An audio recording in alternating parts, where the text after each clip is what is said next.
What's up, fastest man alive? Today we're gonna review 42 albums quickly with either a sentence or two. Let's go.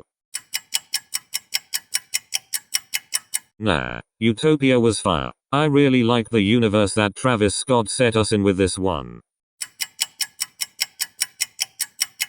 Not my favorite album from Uzi, but it still had some fire moments on it, like Suicide Doors or Amped for example. King Von sounds great on this. However, the vault might be running a bit dry.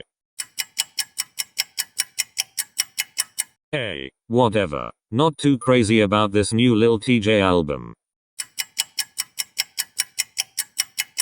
That shit is fucking trash, dog. Get the fuck off the airway. Pretty solid album, but I could have done without the J Electronica feature. Not a 10 out of 10. Sue me, but Shadows of Tomorrow is the only skip on this album. It's okay. I wanted to like this way more though. This is Summers' worst album by far. I don't know what he was thinking when he dropped this. You gotta listen to this album cause holy shit is it amazing. Now this is what we call a classic. This is personally my favorite Tupac album. If you have never heard his discography before, then I highly recommend you start with this album. Not the worst Yate album I've ever heard, but it could have been better. Babyface Ray delivered a really good project with this one, and his discography's coming together real nicely now. This is your standard run-of-the-mill pop album. Not much to see here. Bro got some bars, but that don't change the fact that the album falls off after the first half. The kid definitely has potential. I will say that. I feel like this album gets a lot of undeserved hate because Kanye uses auto-tune, but if anything it works really well in the sense of this album. I really recommend you listen to Pinocchio Story cause that song made me cry. Even though I was a fan of X when he was alive, that doesn't mean that you can put whoever you want on his posthumous album. It just doesn't make sense. He wouldn't wanna work with these people if he was still alive, so why feel the need to put them on here? I don't think Baby Drill's voice is really suited for most of these aggressive beats. This could have been fire though.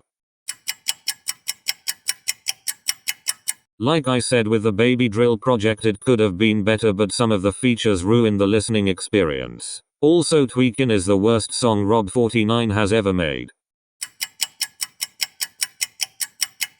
Dave and Central C work together really well on their EP. I want more music from them in the future. This album warrants mixed results, but that's mostly because Skrillex tries things that inevitably don't work out. Not the worst album he's made though. This is Young Thug's best album. I don't wanna hear any disagreements. Even though this is the only album Lauryn Hill has ever released, it is still her best album to this day. The singing and rapping make it special. I used to be a stoner, so it makes a lot of sense that I enjoy this as much as I do. If anything, I don't know where rap would be without this album. If anything, the sequel was always unnecessary in my opinion. If it ain't broke, then don't make one. Even though I didn't like the intro that much, this was pretty solid. The song with the holiday carries in my opinion. This album is incredible. Everything just fuses together beautifully to make this experience, and it all sounds great. Not a 10, but despite that it's still really good. This album is living proof that Prince is better than Michael Jackson. I like how different this sounds compared to anything else. Also, this makes Kodak look like the coolest gangster ever. The album is boring and predictable. Don't you just miss the days when Dirk albums were good? It's unfortunate that Trippie Redd had to cheat on Sky Morales before this album released. Knowing that, it ruined the vibe entirely. Shay's new sound on this project is really unique, but most of the time the mixing gets in the way. And yes, it's mixed worse than Scaring the Hoses.